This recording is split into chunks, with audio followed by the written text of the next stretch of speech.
Good morning, good afternoon, good evening. My name is William Yodev, and I'm currently the Model UN coordinator at the World Federation of United Nations Associations. It is an honor for me to talk to you today as we commemorate the 79th anniversary of the first Model UN conference that was held between 18 to 20 March 1943. I participated in my first Model UN in 1970, hard to believe. So my Model UN experience stretches over more than 50 years. Prior to working at WFUNA, I worked for over 14 years at the UN, where I was manager of the United Nations Global Teaching and Learning Project. While at the UN, I was the Model UN focal point and started organizing Model UN conferences for the UN in 2009. I am now in my 13th year organizing Model UN conferences around the world. And today I will share with you some of what I have learned about the differences between Model UN and the real UN.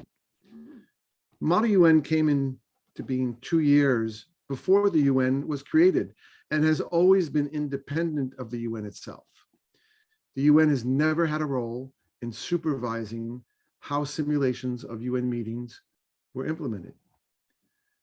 During my time as a staff member in the UN Secretariat, I was the person who was asked to respond to any questions or requests, etc., coming from Model UN programs around the world. To those UN staff members who were invited to speak at the conferences around the world, it was clear that Model UN did not represent the way the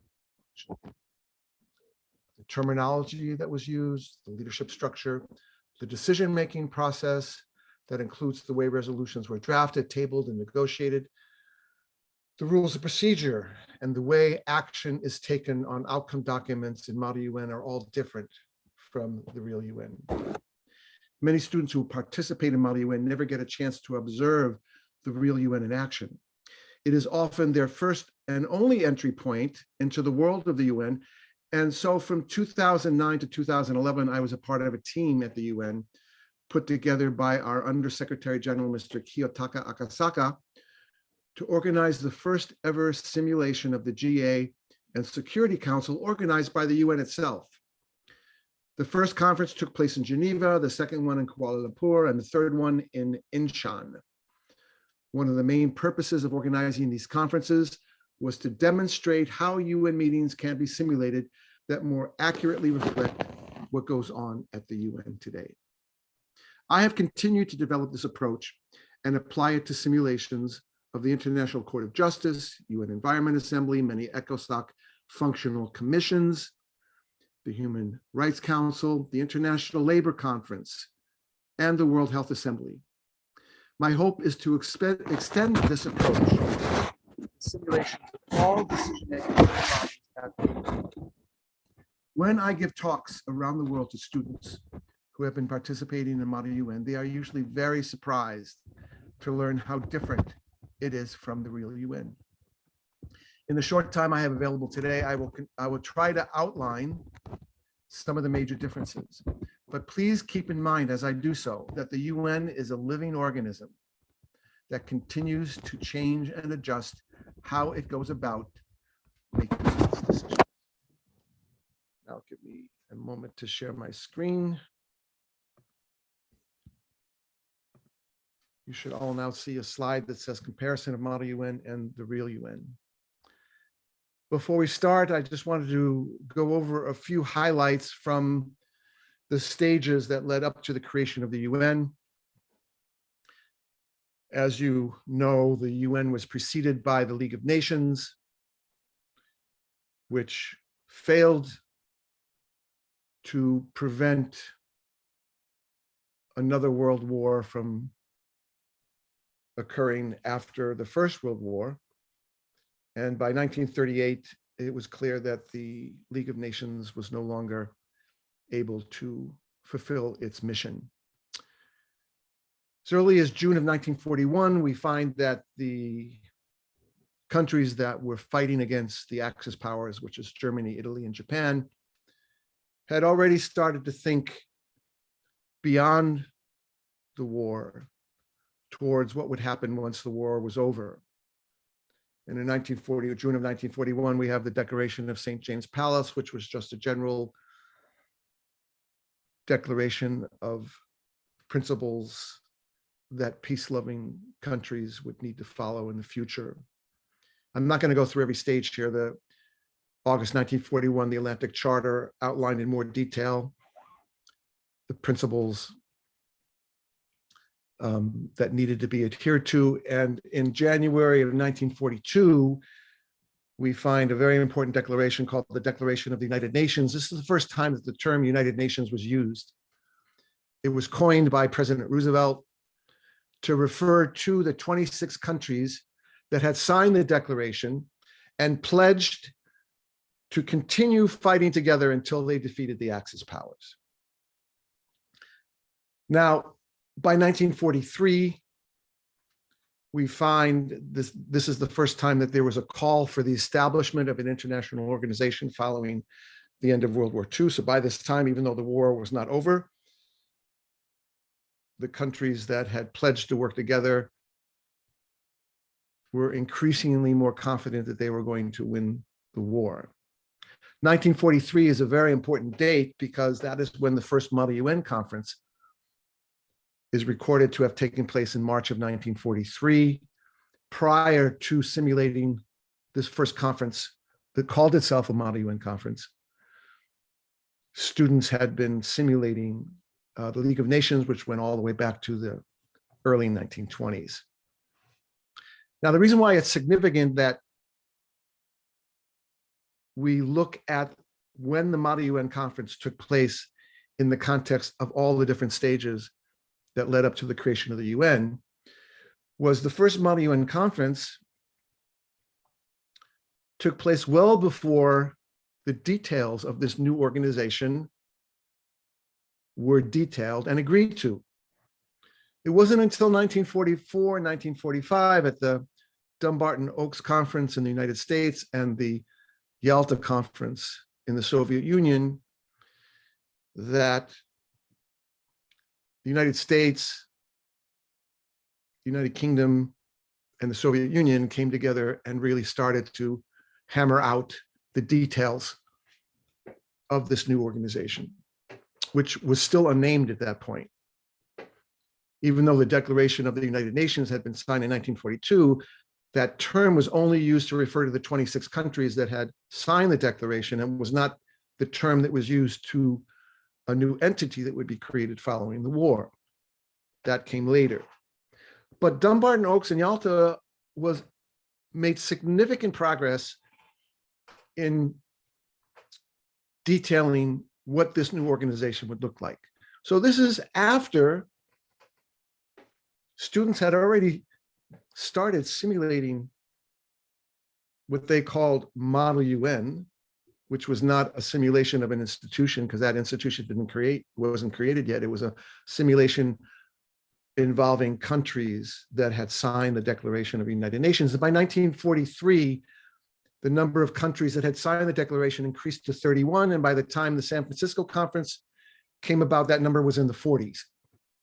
So over time, more and more countries signed that declaration. But the important point is that the details of how this new entity would function didn't exist during the first couple of years that students were simulating what they called the United Nations. And so by the time the United Nations was created and came into existence on October 24, 1945, there had already been this prior history of simulating the UN.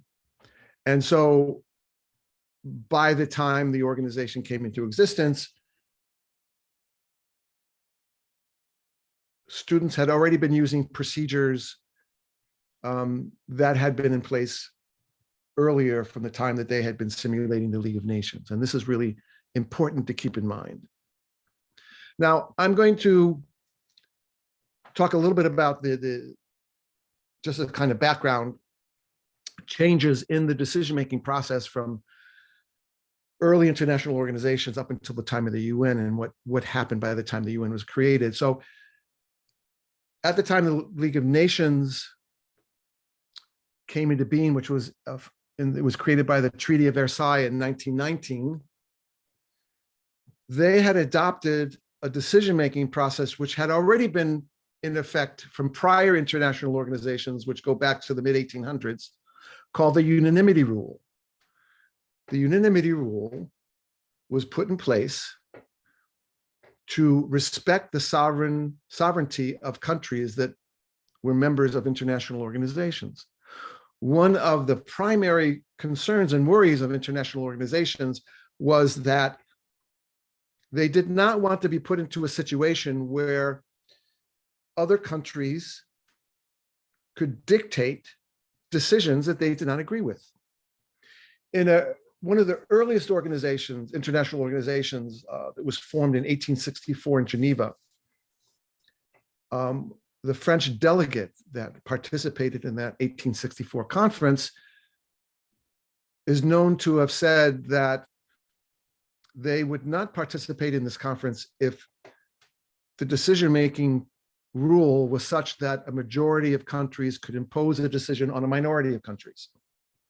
And that is how the Unanimity Rule came out. And the Unanimity Rule allows any country that is a member of an organization to veto a decision if they feel that their government is not in agreement with that decision. It only takes one country to veto. So any country that became a member of an international organization in the very early history of international organizations was given the veto power. And this was then carried over into the League of Nations. And by the time we come to the creation of the UN, the great powers that won World War II saw that this decision-making rule contributed, wasn't the only reason, but it contributed to the failure of the League of Nations. By giving every country the power to veto a decision makes it difficult to take any decision on a substantive issue of importance that is threatening world peace. So they started out by rejecting the Unanimity Rule,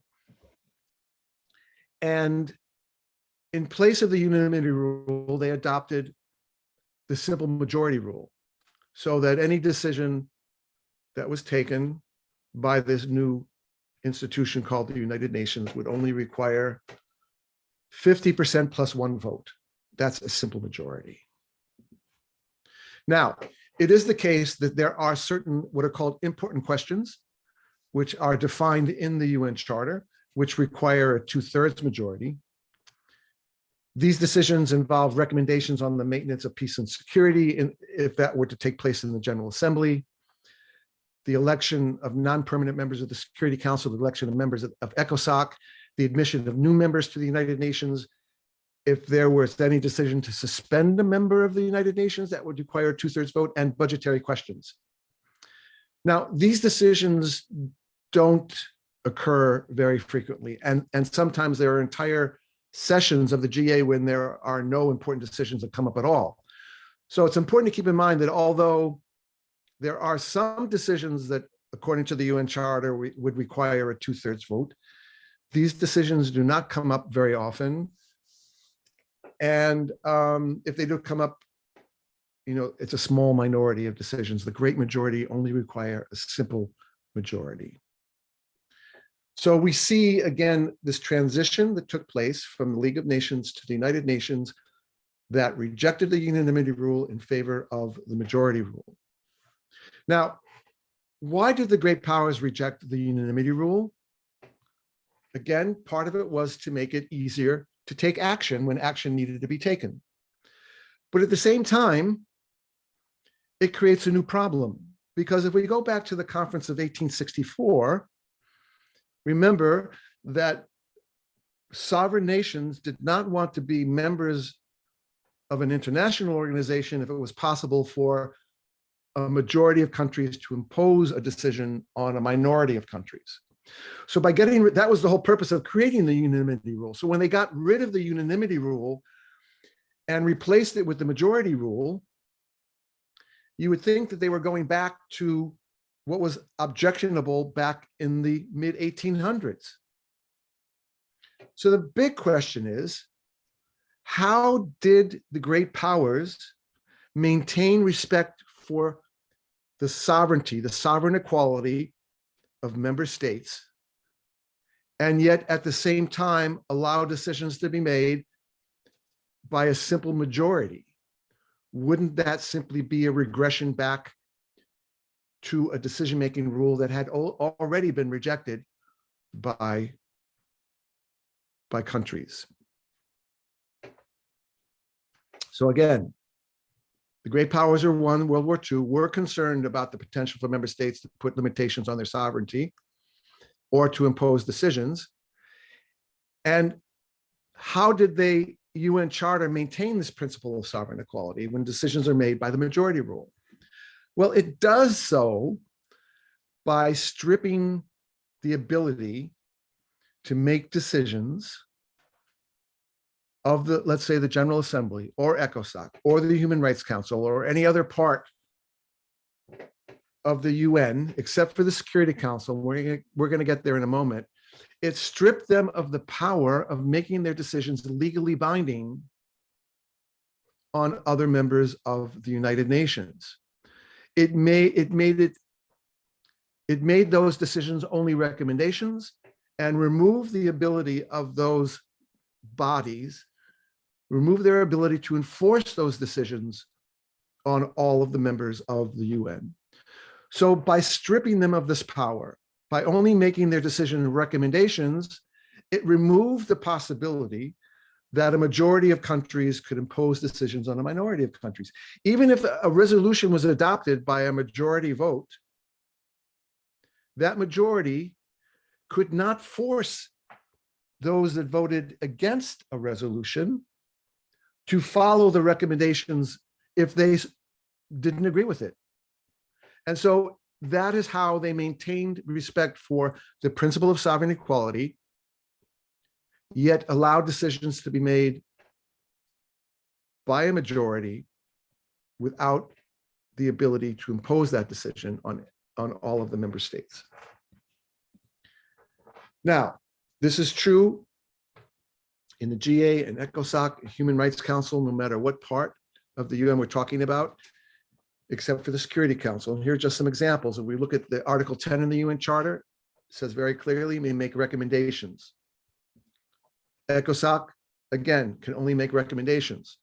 So diplomats spend hours and hours negotiating resolutions that are nothing more than recommendations. They have no way of enforcing those decisions.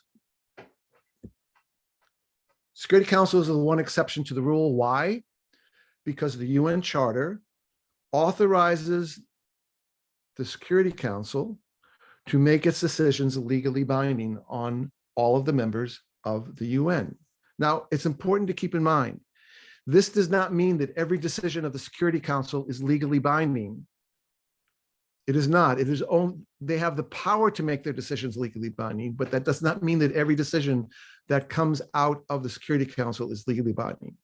They can also enforce their decisions either through economic sanctions or even as a last resort by military force.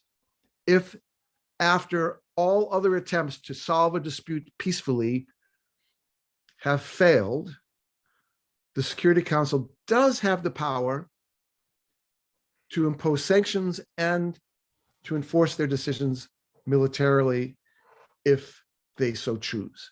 And for that reason, because there is the potential for the Security Council to impose decisions on the UN, they have taken parts of the Unanimity Rule and applied them to the Security Council. What do I mean? Now, what they did is they gave the great powers that won the war, we now refer to them in the Security Council as the permanent P5, because they're the permanent members of the UN. You know who they are. They were given the veto power so that their sovereignty could be protected. If there was any decision that was going to be taken by the Security Council that they did not agree with, any one of the P5 could veto that decision if they disagreed with that decision. So the P5 were given the veto power.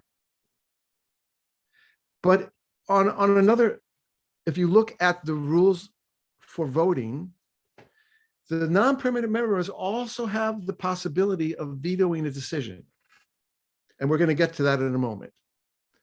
But what I want to make clear is that once there's the possibility of decisions being imposed, then and only then does the veto come into play.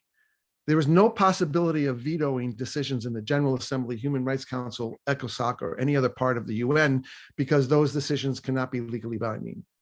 It only comes into play when we're talking about the Security Council. Now, here's how the voting works. There are two types of decisions. There are things called substantive decisions and procedural decisions.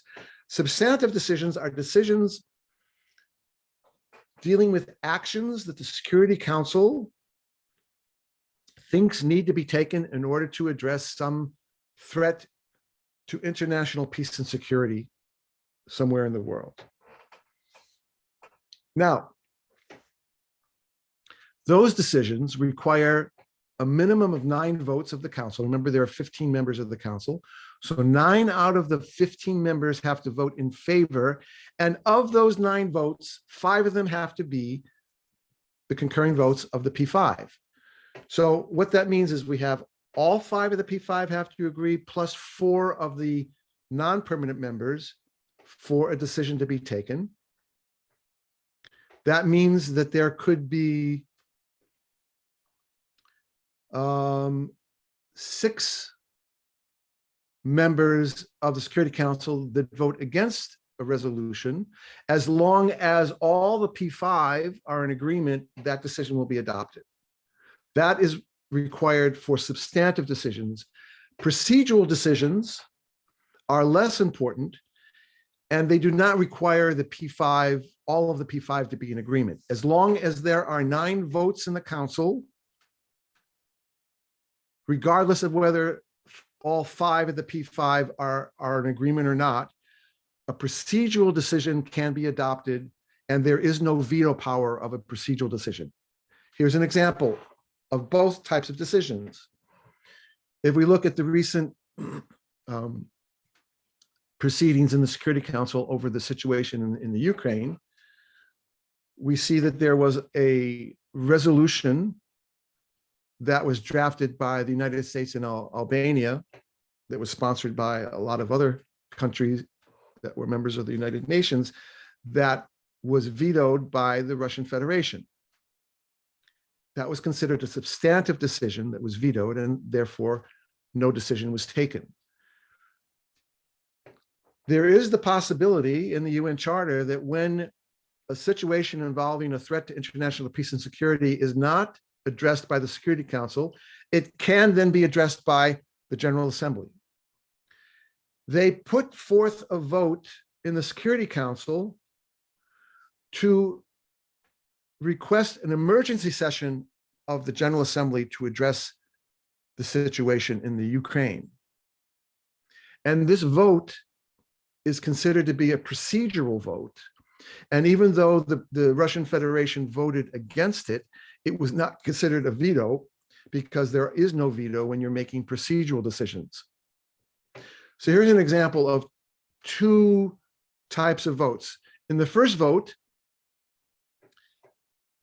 you had at least 9 members of the council. You had more than 9 members of the council that voted in favor of a resolution on the situation in the Ukraine, but you had one of the P5 that voted against it, and it was therefore vetoed.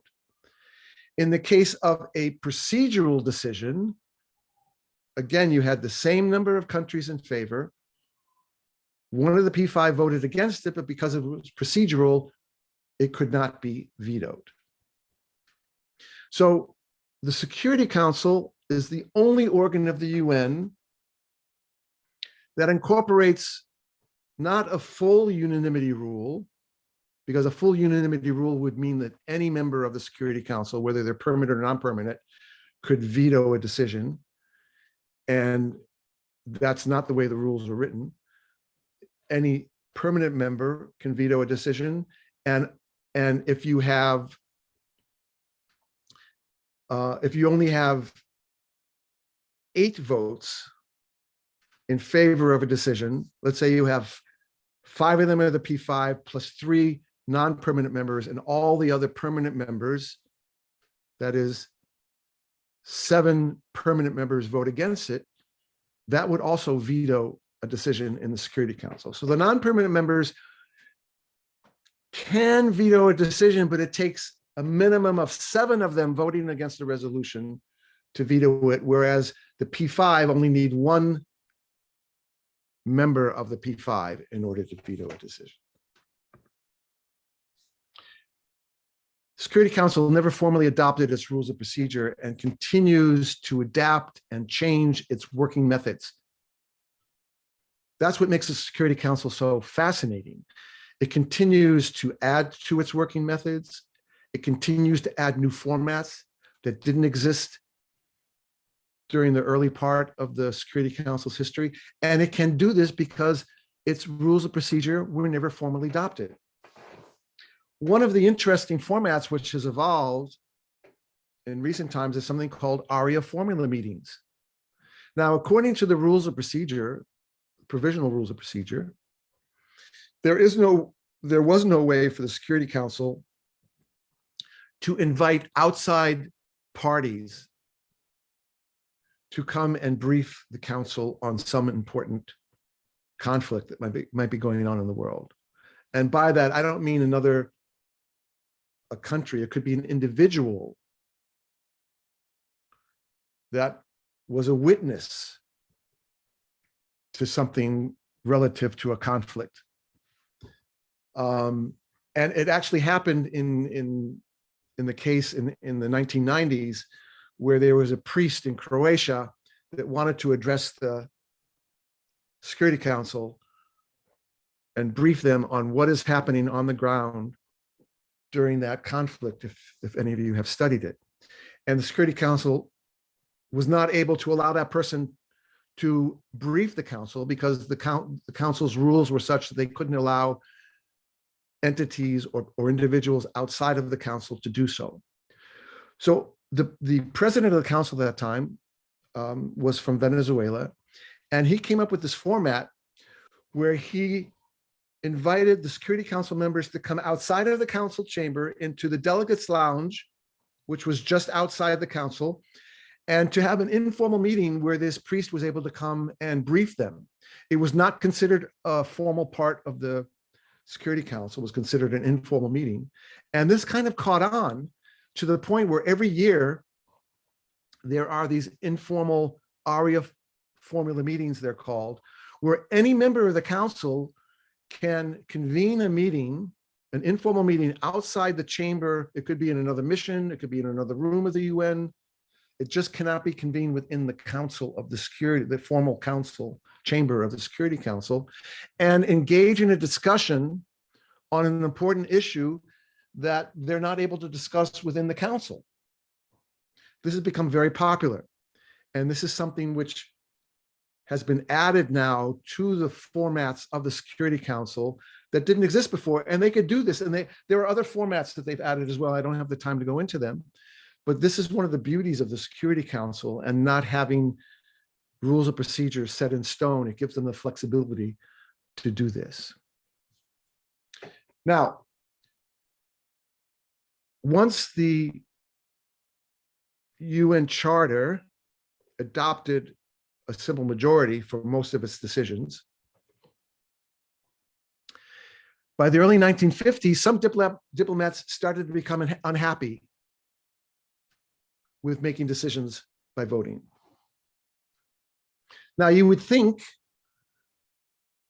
that they addressed the problem associated with simple majority rule that had been highlighted in the mid-1800s, which was preventing one group of countries from imposing a decision on another group of countries. And they did that by stripping most UN entities, except for the Security Council, of the power to impose any decision. So what would then be the problem with making decisions by a simple majority? In the early 1950s, we have a Swedish diplomat who said the following: no important political or economic problem can be solved in an intergovernmental organization by a majority rule. The taking of a vote is not conducive to successful negotiation. Fast forward to the early 1970s, we have the director of the ILO saying, voting tends to become a substitute for negotiation rather than a measure of the amount of agreement reached or a final resort when negotiation fails.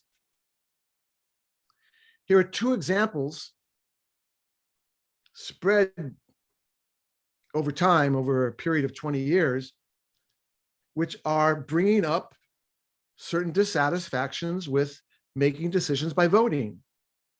Why would diplomats object to making decisions by voting? Imagine that you are the sponsor of a resolution. According to the UN Charter, all that you need is 50% plus one vote.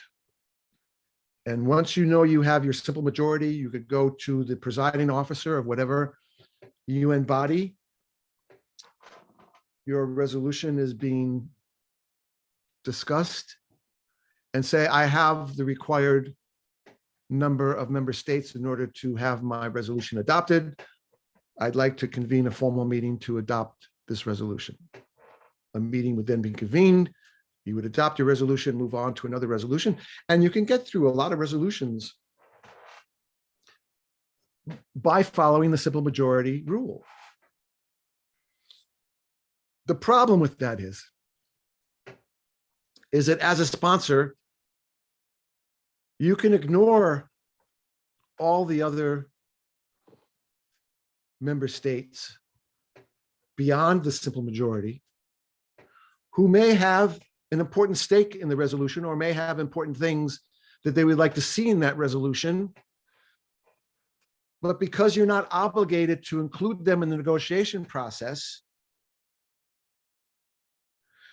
you potentially have a lot of countries that will be unhappy with the resolution and will not follow any of the recommendations in that resolution, even if it is formally adopted in the UN. So take a look now at the quote from the Director General of the ILO: voting tends to become a substitute for negotiation rather than a measure of the amount of agreement reached or a final resort when negotiation fails. If your aim is simply to get your resolution adopted, and all you need is a simple majority to do so, once you reach that simple majority, you don't have to continue negotiating. Voting does not promote member states to try to seek the widest degree of agreement. It tends to become a substitute for negotiation rather than a measure of the amount of agreement reached. He could not have said it better. Now, because most of the UN bodies are stripped of any power of enforcing their decisions, if you are serious about wanting to make the greatest impact on the world, to make the world better for all, then you need to be more serious about engaging in a negotiation process that involves all member states, that allows all member states to voice their objections, to get an opportunity to propose changes to the text of whatever outcome document is being negotiated, to have an opportunity to see their government's policies reflected in the final text of the resolution before it's adopted. To do anything less than that risks having a fairly large number of countries that will not implement any of the decisions because there's no way of enforcing them to do so. And so member states realized that the impact, because the UN was created in this way, because it was stripped of any ability to enforce its decisions, that in order to increase its power, in order to increase its impact, it needed to change its decision-making process to be more inclusive and collaborative.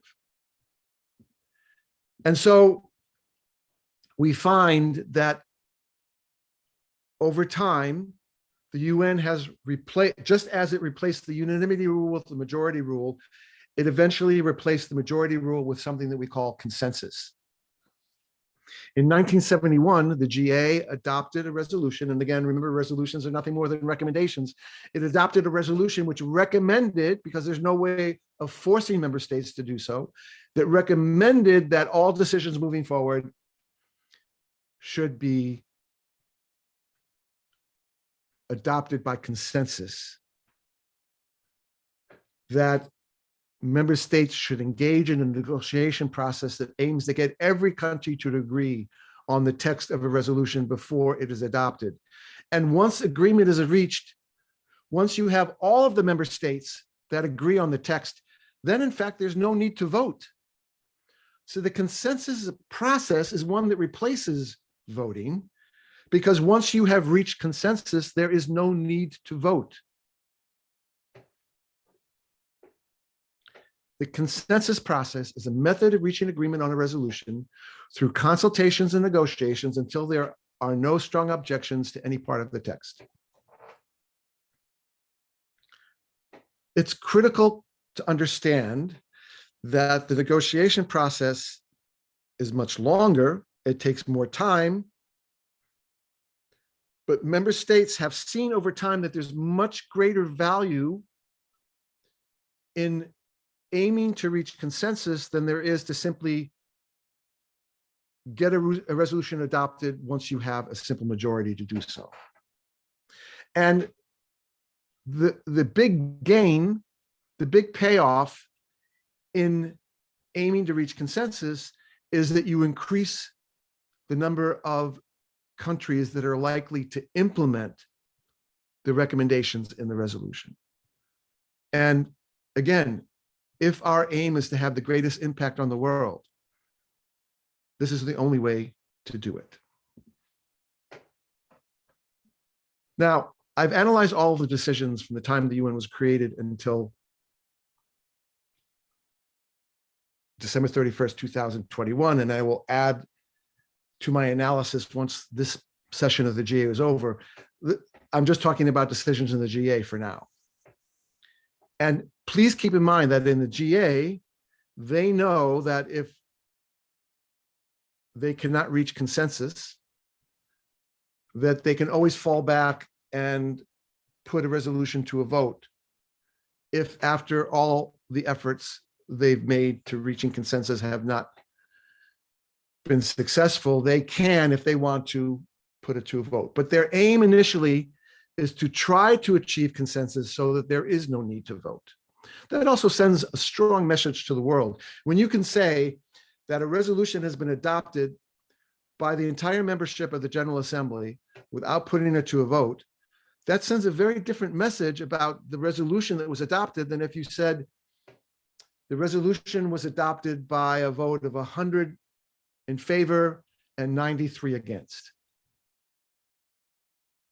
Now, if you look at the period from 1946 to 1973, I found that during that period, 60% of the resolutions during that period were adopted by putting them to a vote, and only 40% were adopted without taking a vote. Now, remember, the resolution to encourage decisions to be made by consensus was adopted in 1971, and I found by 1974, that was the first, 1974-75, that was the first session in the history of the UN that a majority of decisions were adopted without putting them to a vote.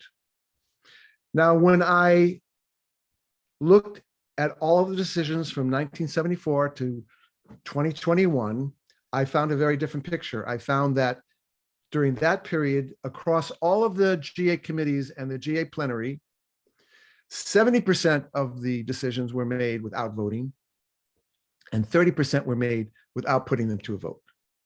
Quite incredible. Also keeping in mind that when the UN was first created, there were only 51 members, and as time went on, more and more members were added, and today we have 193 members. So not only did it take more members to reach consensus in that second part of the analysis, but it also took a longer time to reach those decisions because the aim was to get every country to agree before a resolution was adopted. So you could see great value has been put in this consensus process. So again, today about 70% of the resolutions are adopted by consensus, and it sends a very strong message of universality to the world. And not only in the General Assembly, but this now has been embraced in the entire UN system. There isn't a part of the UN that does not embrace the consensus process. Even the Security Council embraces the consensus process. I don't have the time to go into all the details, but even the Security Council now embraces the consensus process. And here's just it's not a comprehensive list, but just to give you an idea of all the different parts of the UN that are now on board with making decisions by consensus.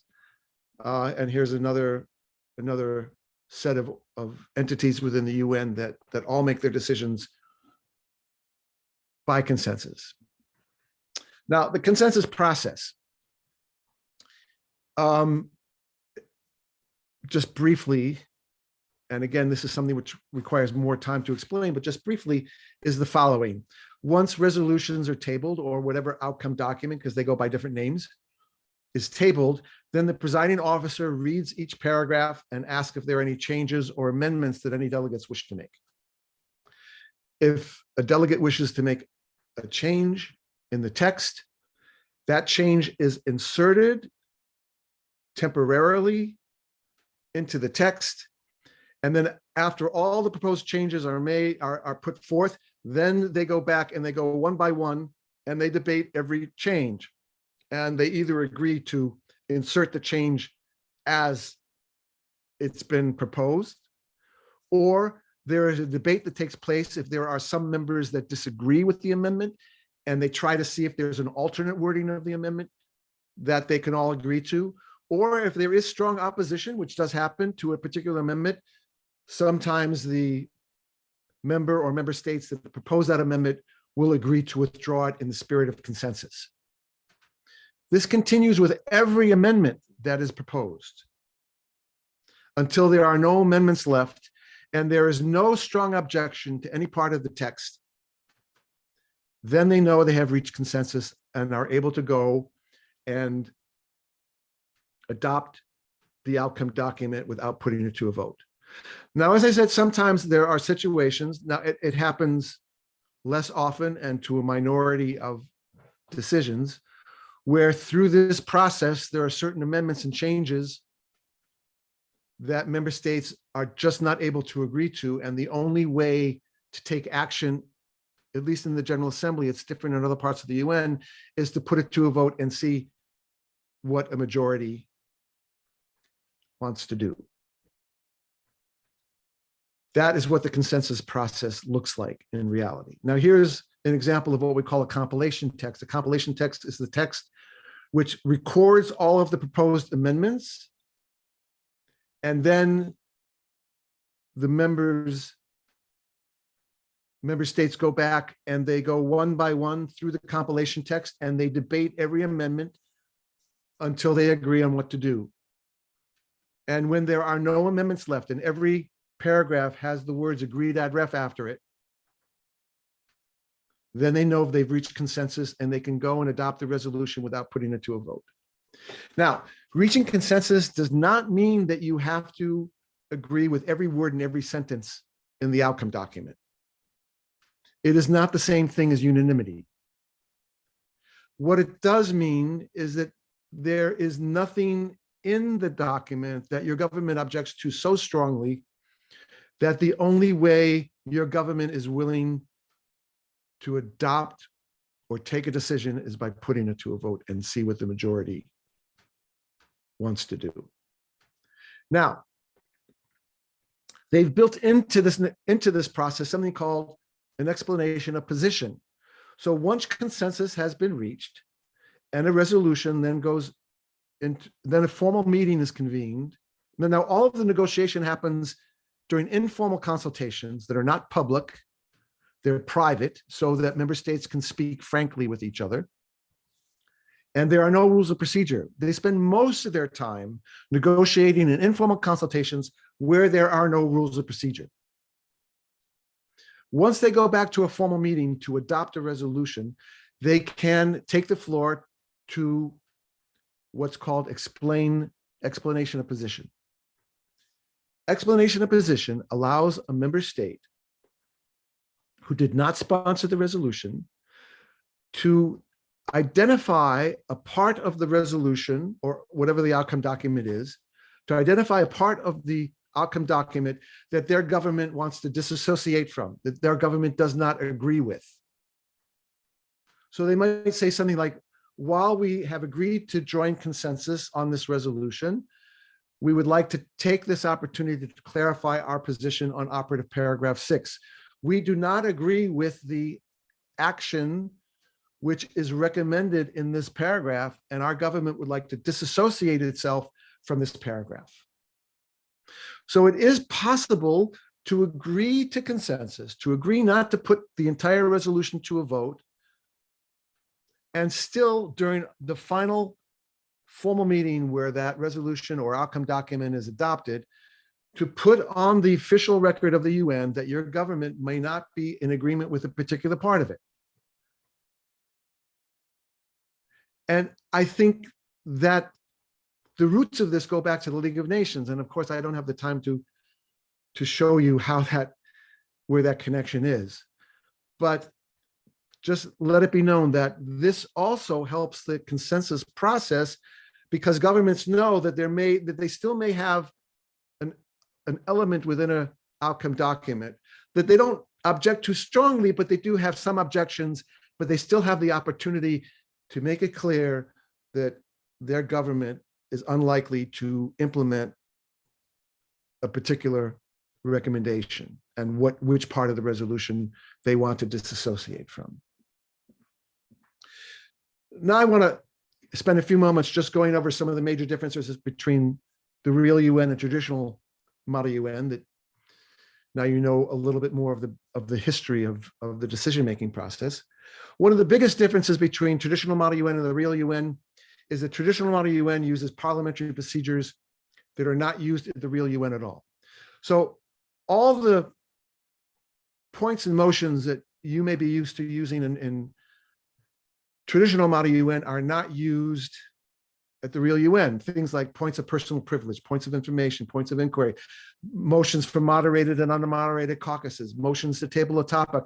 And these are only some of the motions and points that are used. You know all the others, but all of them except for one are not used at the UN at all. The only similarity is a point of order.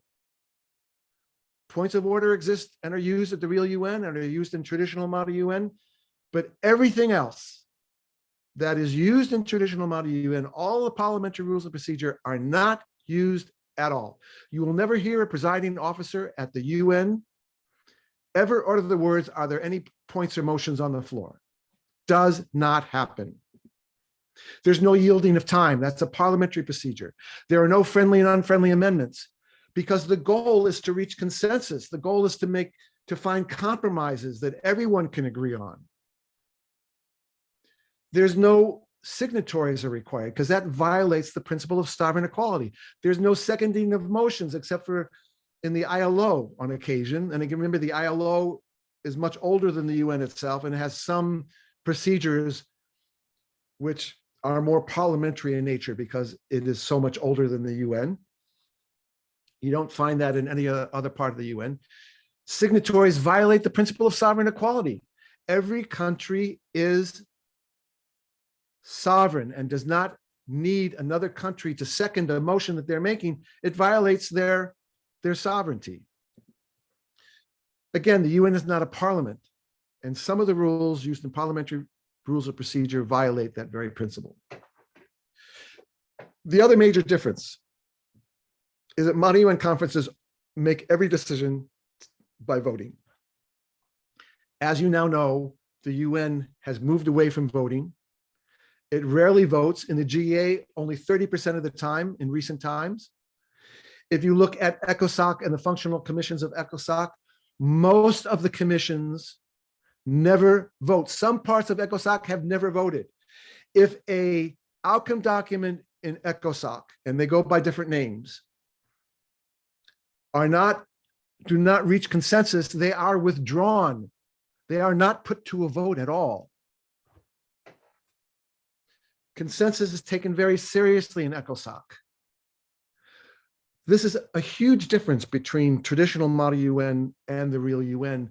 The real UN has moved away from voting. Parts of the real UN do not vote at all and have never voted. The drafting of documents is also very different. Some documents are drafted by member states, and increasingly documents at the real UN are drafted by the substantive office that has an expertise on a particular agenda item. When a substantive office writes the initial draft, it's called a zero draft. ECOSOC has moved away from having member states draft outcome documents and having a substantive office do the initial draft. For example, in the Commission on the Status of Women, it is UN women that write the initial draft, not the member states. ECOSOC has moved away from having member states draft the outcome documents because they feel that the initial draft is more impartial. And if it's more impartial, that it will help the negotiation process move more quickly. In the UN Environment Assembly, they have a committee of permanent representatives that often create the initial draft. Not all the time. Sometimes member states will do the initial draft, but on many occasions, it is a committee of permanent representatives known as a CPR that will do the initial draft. In the Security Council, agenda items are assigned to what are called pen holders. Most resolutions are drafted by what we call the P3, that's the United States, United Kingdom, and France. They draft most of the resolutions. They are pen holders for most of the resolutions in the Security Council. Sometimes other elected members are allowed to take the lead on drafting resolutions. Sometimes the Russian Federation and China, but it's less frequently than the P3. But sometimes non-permanent members will be assigned as pen holders to specific agenda items if they have a particular interest in it. In the GA, most of the agenda items are discussed repeatedly year after year. And the drafting process in the GA is one where a member state is assigned to take the resolution that was drafted on a particular agenda item in the previous session and simply update it, not write a completely new resolution on the same agenda item, but simply update the resolution from the previous year. If a new agenda item has been added to the General Assembly agenda, then they will start over from scratch. But in most cases, it's simply taking a previous resolution and updating it. Now, it is unusual, therefore, for more than one resolution to be tabled on the same agenda item as you find in traditional model UN. It can occur in rare situations, and if that does occur, the resolutions are considered in the order in which they're tabled. But for the most part, there is only one resolution or one outcome document per agenda item. You don't have multiple resolutions being tabled on the same agenda item. Terminology, very different. The names of the GA committees. At the UN, we refer to them as first committee, second committee, third committee, fourth committee, fifth committee, sixth committee. Model UN refers to them as DISEC, ECOFIN, SOCOM, SPECPOL. Only the fifth committee and sixth committee are referred to in the same way as they do at the UN. If you go to the UN and you talk about DISEC, they're not going to know what you're talking about. In every Model UN conference, they refer to every simulation as a committee. At the UN, this term is only applied to subsidiary bodies of the UN organs like the GA and Security Council and specialized agencies like the ILO and WHO. The main organs and bodies are referred to as councils like Security Council, Human Rights Council, or assemblies as the UN Environment Assembly or the World Health Assembly, or commissions, as in the 8 functional commissions of ECOSOC, and et cetera. They are not considered committees in the UN system. If you look at the UN organogram, you will find 79 entities listed, excluding the departments and offices of the UN Secretariat. Only 10 of those entities have the word committee in their name. So it is incorrect to call all of these bodies, which are simulated, committees. They are not, from the UN perspective, they are not committees. That term is only reserved for subsidiary bodies. The names of outcome documents are different. In Model UN, almost all of the resolutions are, almost all of the outcome documents are referred to as resolutions. There are some instances where there are exceptions. At the UN, you have many different kinds of outcome documents. You have resolutions, decisions, conclusions, agreed conclusions, conventions, recommendations, ministerial declarations, political declarations, presidential statements, press elements, press statements, and so forth. These are only some of the many different kinds of outcome documents.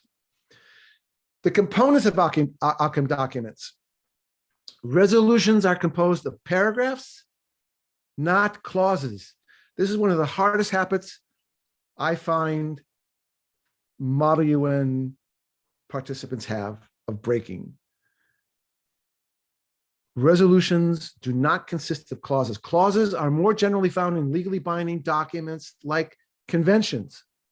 Resolutions are not legally binding. Remember, resolutions are nothing more than recommendations. So it is inappropriate to use terms that are used in legally binding documents for something that is not legally binding. Different UN bodies adopt different types of outcome documents, as I told you in the list, and each outcome document has a different structure and different terminology associated with it. I don't have the time to go into all the different terminology that are used with regard to outcome documents, but even the structure of resolutions is different. The structure of a GA resolution is different than the structure of a resolution in the WHO. The operative paragraphs in a WHO resolution are divided into 3 sections. The GA resolutions, the operative paragraphs, are not divided into 3 sections. The leadership structure is different.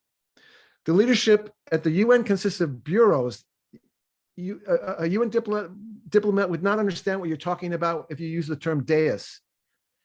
In the GA, each main committee has a bureau consisting of a chair, 3 vice presidents, and a rapporteur. Each UN entity has a different bureau and a different structure. Some bureaus are headed by a president. Every Model UN conference is led by a Secretary General. At the real UN, the Secretary General is the head of the UN Secretariat, but every organ has its own leadership structure. If you are simulating the General Assembly as a part of your conference and you have several GA committees, well, the appropriate leadership structure is having a president of the General Assembly leading the leadership structure. UN meetings are divided into formal and informal meetings. Informal meetings are further divided into a long list of names: formal informals, informal informals, informal informal informals, and on and on and on. These distinctions are important because during informal meetings, there are no rules of procedure where real diplomats spend most of their time. Terminology that I've heard in real conferences that carry over this parliamentary nature of the simulation. I've heard presiding officers say things like, will the House come to order if it's too noisy? That's only said in a parliament. You'll never hear that at the UN. Speeches which begin with words like honorable delegates or honorable chair, you find that in parliaments. You don't find that at the UN. Another thing which I found, which is really interesting, I find that students are told to never use the word I when speaking during a meeting. I analyzed many, many speeches at the UN to see if this is true of real diplomats, and I found that I is used quite frequently. But you have to keep in mind that when I is used by a real diplomat, it's always made clear that he or she is speaking on behalf of either a government or a political group. So for example, these come from real speeches. May I, from the onset, express Ghana's sincere thanks to the President of the General Assembly. So the ambassador here is making it clear, even though he's using the word I, he's making it clear he's speaking on behalf of Ghana. Another example, on behalf of the group of Latin American and Caribbean states, I would like to express. Again, it's clear that when the word I is used, it's used speaking on behalf of a political bloc. There are occasions when an ambassador will speak very personally. Sometimes another ambassador is leaving the UN and a diplomat will take the floor to personally express his gratitude or her gratitude towards having worked for so many years with the person who is leaving and how much they appreciate having gotten to know them. That is of a personal nature. So sometimes you do see I being used in a personal way, but that is less common. I find that Mata UN treats substantive offices sometimes as if they're a decision-making body when they are not. Again, going back to the case of UN Women, sometimes I find Mata UN will simulate UN Women, will assign topics to UN Women and have resolutions adopted by UN Women, when we know that UN Women is not a decision-making body. They support decision-making bodies like the Commission on the Status of Women. They will draft the initial draft that is negotiated in the Commission on the Status of Women, but they are not themselves a decision-making body. Another example is sometimes conferences will simulate UNEP, the UN Environment Program. Again, the UN Environment Program is not itself a decision-making body. It follows the decisions that are taken by the UN Environment Assembly, which was created in 2012. Here's another example where a simulation of a UN entity that's not a decision-making body, but treated as if it is not what would happen at the real UN. And sometimes Mata UN simulates entities that have nothing to do with the UN. And we find a lot of fantasy simulations and governmental bodies like congresses or parliaments themselves that are included under the umbrella of a Mata UN conference, even though it has nothing to do with Mata UN. So just to recap, Mata UN maintained the tradition of using parliamentary procedures, which are not used to manage UN meetings. Mata UN never truly mirrored how the UN functioned and never kept pace with how the UN has changed over time and continues to change. The UN is much more collaborative and inclusive than what you would think would be the case from a traditional Mata UN, which is much more competitive. Nonetheless, I don't want to take away from the fact that Mata UN has been and is a great way to introduce students at all educational levels to global issues and the work of the UN. It's also a great way to develop research, public speaking, writing, and very importantly, friends across cultures. I've seen many friendships built that are lifelong friendships because of having participated together in a Mata UN. What I hope you take away from this is an awareness of the gaps and the differences between the real UN and traditional Mata UN, and to consider how you might be able to incorporate some of the features of the real UN into traditional Mata UN. Most importantly, I think, is this movement away from voting towards consensus, something that I've been spending a lot of time developing simulations on how to incorporate consensus into simulations of UN meetings. I think this is the true core of the UN today, and it's worth really considering how this can be brought in to traditional Mata UNs. Thank you very much for your attention. If you have any questions, you could write to me at my email, yodav@wfuna.org. I wish you a good rest of your day, evening, wherever you may be, and hope to see you soon at a Mata UN somewhere in the world. Thank you very much.